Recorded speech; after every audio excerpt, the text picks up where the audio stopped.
5 जुलाई 1947 new Mexico. सोचिए एक वीरान रेगिस्तान, रात का अंधेरा और चारों तरफ सन्नाटा। अचानक एक जोर से धमाके की आवाज गूंजती है। पास के एक फार्म का मालिक मैक ब्राजील अगले दिन सुबह जब उस जगह को देखने पहुंचता है तो उसे कुछ ऐसा मिलता है जो देखकर उसकी आंखें फटी की फटी रह जाती है। एक चमकीली स्पेस शिप जैसा मलबा जो आसपास बिखरा होता है, धातु जैसी चीजें जो ना जलती है और ना ही मुड़ती है। ऐसा लगता है जैसे ये स्पेसशिप रात के इस अंधेरे में आसमान से नीचे गिरी थी, या कहूं कि अंतरिक्ष से। अब मौके पर जब मीडिया बुलाई गई तब अखबार में इस खबर को रॉसवेल में फ्लाइंग डिस्क क्रैश जैसे टाइटल के साथ छापा गया। हर तरफ हलचल मच गई थी क्योंकि जब आर्मी को इसके बारे में पता चला तो उन्होंने इस एरिया को 24 घंटे में पूरी तरह से सील कर दिया, मानो वहां इमरजेंसी लगा दी गई हो। जहां तक कि आर्मी ने चश्मदीद गवाहों को चुप रहने और रिपोर्टर से बात ना करने के लिए कहा। लेकिन ये एक आम घटना नहीं थी। कुछ गुप्त गवाहों का ये भी दावा था कि उन्होंने वहां कुछ अजीब बॉडीज भी देखी, छोटे कद की, बड़े आंखों वाली, जिन्हें उस रात आर्मी ट्रक्स के जरिए उस क्रैश ऑब्जेक्ट्स के साथ किसी सीक्रेट बेस पे ले जाया गया था। अब बाद में आर्मी की तरफ से एक स्टेटमेंट जारी की गई जिसमें इस इंसिडेंट में मिले ऑब्जेक्ट को अनआइडेंटिफाइड फ्लाइंग डिस्क बताया गया। अब मैं बिल्कुल मजाक नहीं कर रहा हूँ, सीरियसली अमेरिका की आर्मी ने अपने स्टेटमेंट में इस क्रैश ऑब्जेक्ट को अनआइडेंटिफाइड बताया था। तो आखिर अमेरिका के रॉसवेल में हुआ ये क्रैश सच में था क्या? क्या ये यूएफओ था? क्या वाकई एलियंस जमीन पर आ चुके थे? वेल, आज के इस वीडियो में इसी के बारे में बात करने वाले हैं। तो हेलो गाइस, मैं हूं कौशिक और चलिए शुरू करते हैं एक और नए एपिसोड को।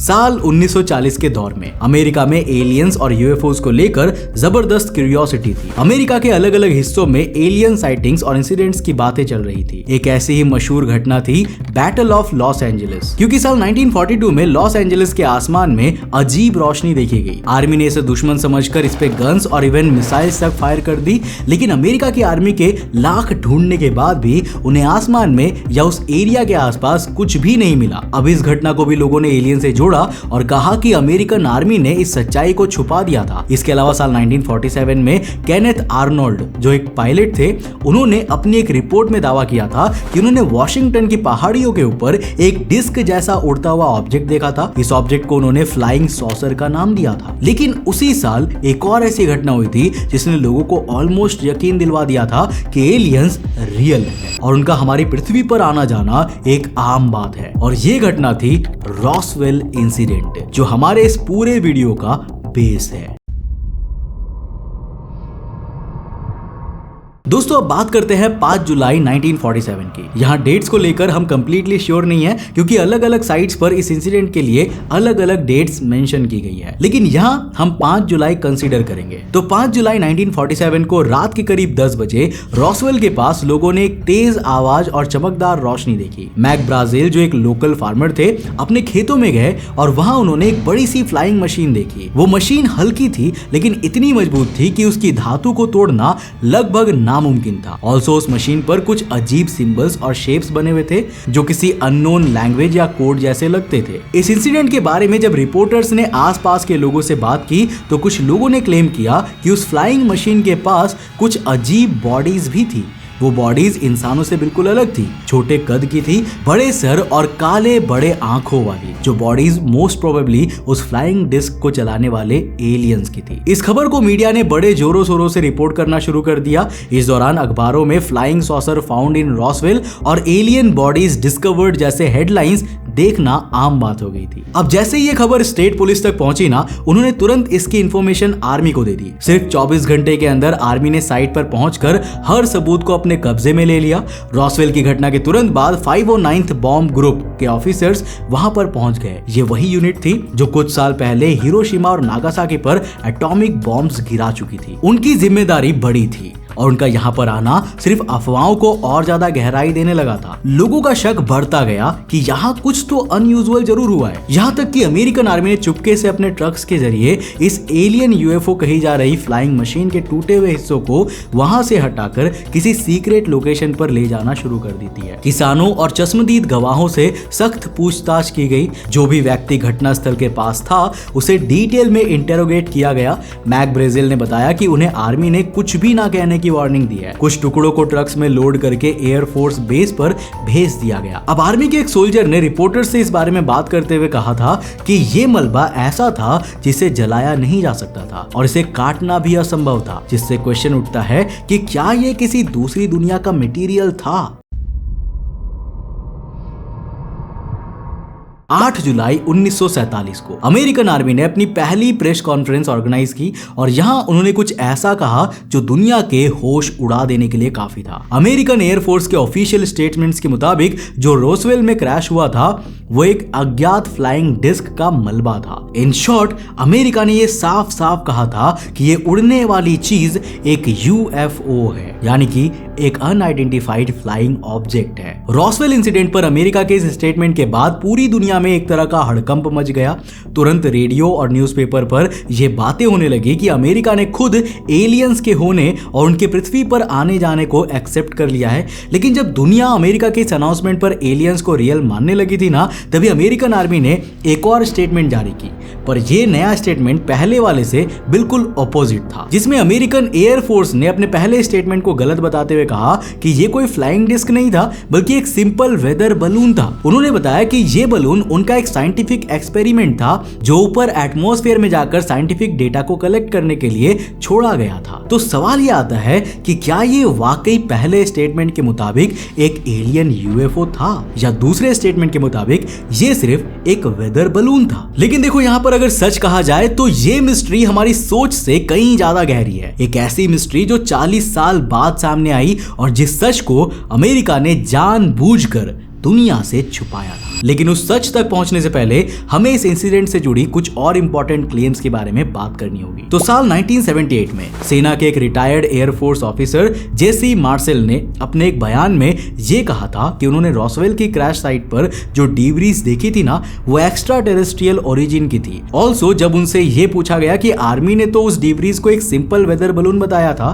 तो उनका इस पर कहना था कि ये सब आर्मी की प्लानिंग थी ताकि इस एलियन इंसिडेंट को लोगों से छुपाया जा सके। उन्होंने ये भी क्लेम किया कि ये सीधा ऑर्डर वॉशिंगटन से दिया गया था और आर्मी सिर्फ उन ऑर्डर्स को ही फॉलो कर रही थी। इसके अलावा साल 1980 में रॉसवेल इंसिडेंट नाम से एक किताब पब्लिश की गई थी। इस किताब में इस पूरे इवेंट के बारे में डिटेल्ड इंफॉर्मेशन दी गई और रॉसवेल इंसिडेंट को एक एलियन घटना बताया गया।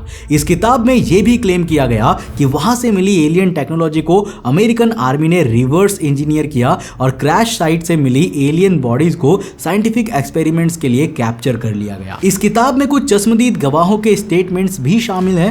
उन गवाहों का कहना था कि उन्होंने आर्मी ट्रक्स में कई एलियन बॉडीज को ले जाते हुए देखा था जो छोटे और पतले शरीर वाले थे और उनके बड़े सर और काली काली आंखें थी। इन गवाहों ने यह भी क्लेम किया था कि उस एलियन स्पेसक्राफ्ट्स के मलबे पर कुछ अजीब सिंबल्स लिखे थे जो इंसानी भाषा से बिल्कुल अलग लगते थे। इन शॉर्ट कहूं तो रिटायर्ड एयरफोर्स ऑफिसर जेसी मार्सेल और 1980 की रॉसवेल इंसिडेंट बुक, दोनों के मुताबिक अमेरिकन गवर्नमेंट ने एलियन से जुड़े सबूत जनता से छुपा लिए और आर्मी ने हर गवाह को धमकाकर चुप कर दिया। इस इंसिडेंट के बाद दुनिया भर में कई सवाल उठने लगे। क्या सेना ने एलियन टेक्नोलॉजी को अपने कब्जे में कर लिया है? और सबसे इंपॉर्टेंट, क्या रॉसवेल इंसिडेंट में एलियंस इन्वॉल्व्ड हैं?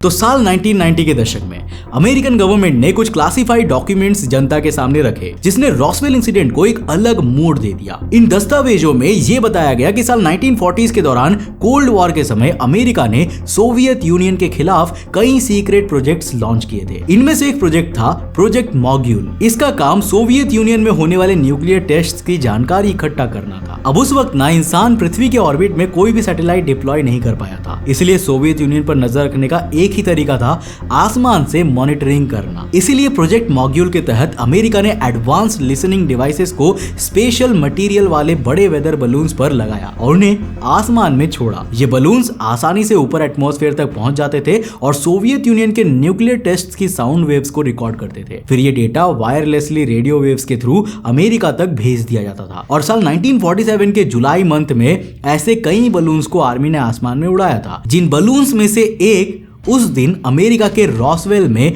क्रैश हुआ था। अब क्योंकि ये जासूसी के लिए बनाया गया एक सीक्रेट प्रोजेक्ट था, इसलिए शुरुआत में सेना ने इसे अनआइडेंटिफाइड फ्लाइंग डिस्क बताया, बट जब सेना को लगा कि उनके इस बयान को अमेरिका एंड पूरी दुनिया एलियन से जोड़ने लगी है, तब उन्होंने इस बयान को बदलते हुए इसे एक वेदर बलून बताकर बात को दबाने की कोशिश की। यानी कि अमेरिकन आर्मी की इस रिपोर्ट ने रॉसवेल इंसिडेंट को एलियन से कनेक्टेड होने से साफ इनकार कर दिया। पर इस इंसिडेंट में मिली बॉडीज और डिब्रीज पर मिली उस एलियन लैंग्वेज का क्या? तो इन अजीब से चिन्ह और आकृतियां संभवतः बलून पर इस्तेमाल किए गए टेप के डेकोरेशन थे। इसके अलावा इस इंसिडेंट में मिली एलियन बॉडीज पर कुछ विशेषज्ञों का मानना है कि ये असल में डमीज थे, जिनका उपयोग उस दौरान हाई एल्टीट्यूड वाले बलून टेस्ट के दौरान किया जाता था। जिन डमीज की बनावट इंटरनली इंसानी शरीर की तरह होती थी, जिन्हें रॉसवेल इंसिडेंट के दौरान चश्मदीदों द्वारा एलियंस समझ लिया गया। और अगर बात करें साल 1978 में जैसे मार्शल के बयान और 1980 की रॉसवेल इंसिडेंट किताब की, तो मोस्ट प्रोबेबली ये दोनों घटना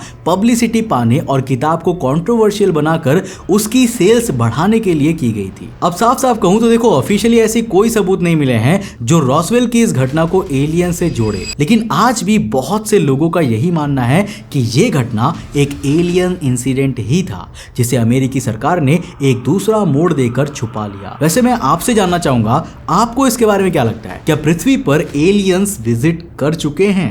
नीचे कमेंट सेक्शन खुला है, अपनी राय लिखकर जरूर बताना। दोस्तों, अगर वीडियो पसंद आया, कुछ नया सीखने को मिला तो इस वीडियो को लाइक कर देना, अपने दोस्तों के साथ जरूर शेयर करना। अगर आप नए इस चैनल पे तो चैनल को सब्सक्राइब करने के साथ साथ नोटिफिकेशन बेल ऑन कर देना। और अगर आपको ये वीडियो पसंद आया तो मैं आपको रिकमेंड करूंगा कि आप अगली वीडियो इसे जाकर जरूर देखना, जिसमें हमने बात किया है एक ऐसे ही अजीब और मिस्टीरियस प्राणी के बारे में जिसको कहा जाता है द बिग फुट। पर आखिर ये बिग फुट था कौन और क्या ये आज भी एग्जिस्ट करता है? इस पूरे कहानी को जानने के लिए इस वीडियो को जाकर देखो, बहुत इंटरेस्टिंग है। मैं मिलता हूं आपको नेक्स्ट एपिसोड के साथ, तब तक के लिए बाय, जय।